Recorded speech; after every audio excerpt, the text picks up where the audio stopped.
denti na Sakufo Addo ni a on he Bible mu biem na chese hu se onyame ni ho sa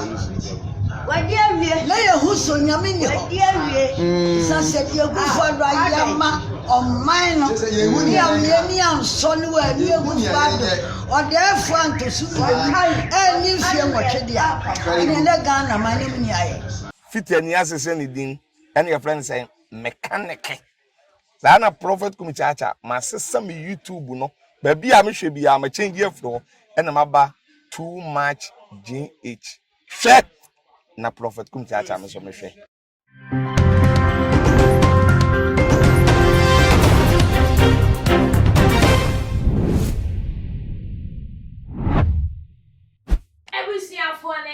for me ma obibia akwa de ba too much GH anything say e munia ba mo so for Mexico na me den some age go e ba be so ye na nim say and aka feel the na say election ashishe so na this year enam election year nti campaign akoso and your prophecies are wo raba enye NDC na be wini a MPP and a be winning. A year prophet ni be cry the betu just say Ghana for a mistake. Na some ko to abano. Emma wrong person Ghana be call back to 1983 a common e buy no. Na ni ne chi no ye ni mu se ko do election year say na just Ghana aha aye heja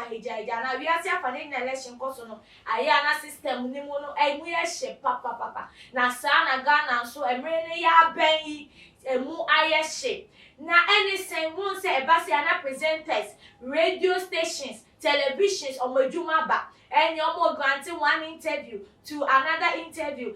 Jim Crawford adwen nyomu susu se obefa abano any near one fa abano no mu survey system no ewe mu se there bi o e bia majority no uhu omkasem ni omchire mu no e bia kama MPP anaso omkasem ni omchire mu no e bia e kama NDC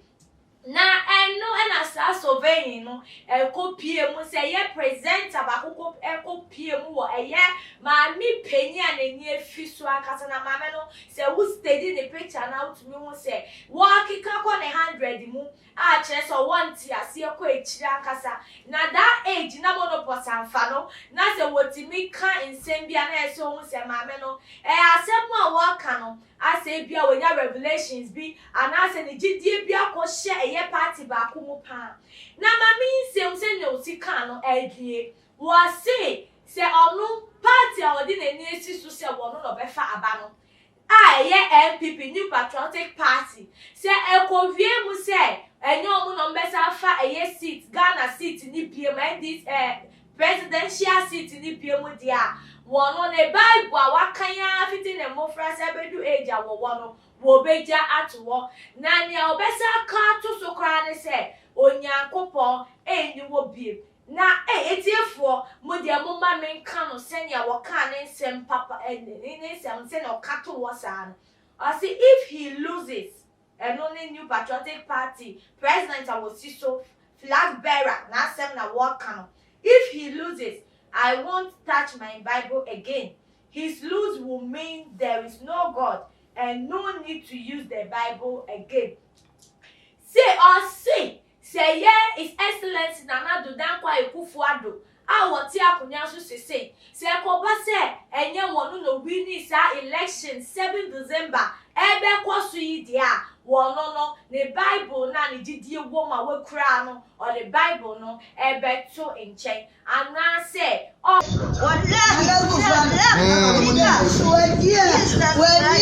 me mami o frem on hwe Bible no bio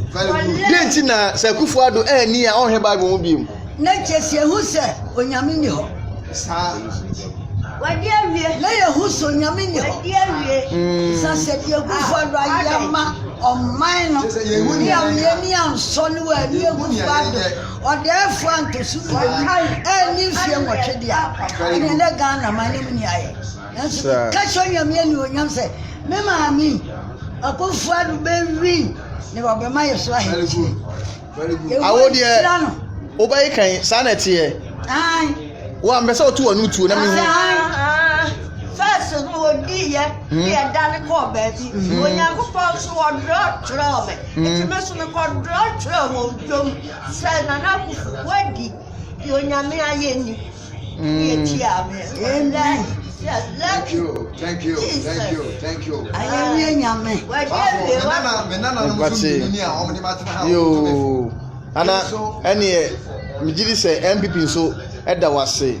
Ana Akufo-Addo so eda wase. Ewo wasempa wo kan efa ne ho. Na Ghana man nyina so eda wase se yesi die obi enu ochi fo wasempa ekodo. Nti eda wase. So yenge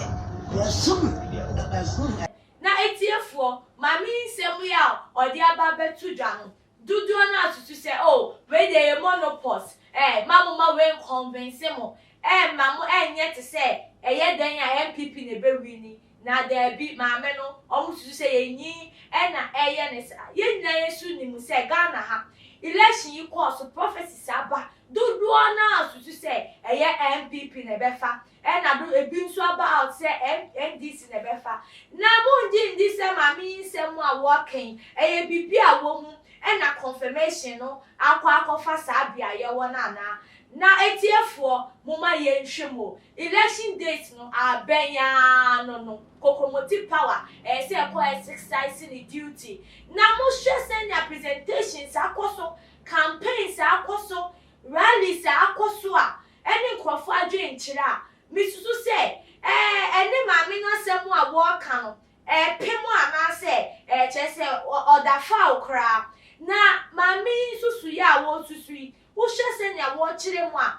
yenjuma bi eye na na do baaye enti na wo kasa anada ya so bi a waso na etiefo ebi mo di o ma dwe nkyira betu dwa se maami ni nim nya wo ka pa efri se ye is excellence na na do baaye ye nyina ye nim free SHS emra na wode bakra NDC fo pen so awoti akonya so wo mo si enye yie omusi ebi kwensi da oye desperate president a wo pese chese wo ye ni bibia edi bi ni Ghana fo adwen na so enkobasa na akowie mu se wo tumi be di president na wo sa fu aso na ni determination we determine say free SHS ebeba so any other things a wa ye njuma wo de ye ena mami china so ede kan ya wo de ken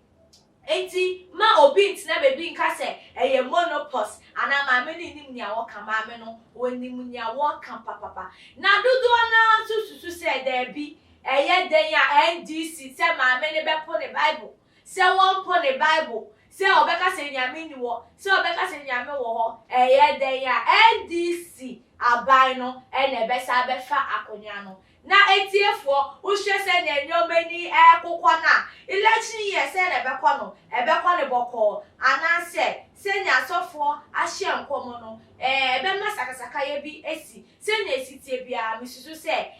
wo bibia wa adwenche efa sa asem wewu maami nsem odi betu dwane ne nsem a waka na confirm prophecies bebre any eye NDC aban so dwumedi omubedi ye mribia etwemu ususu saba no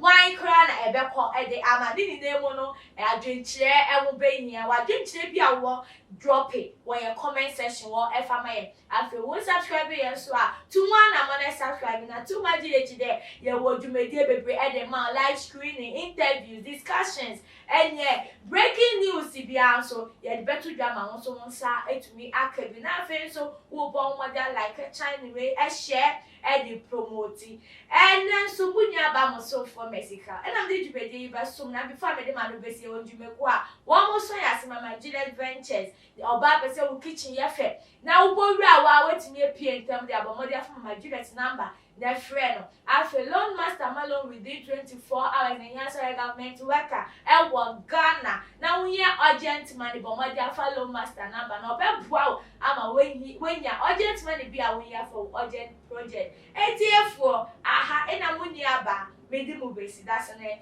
ye besa Asia makawam.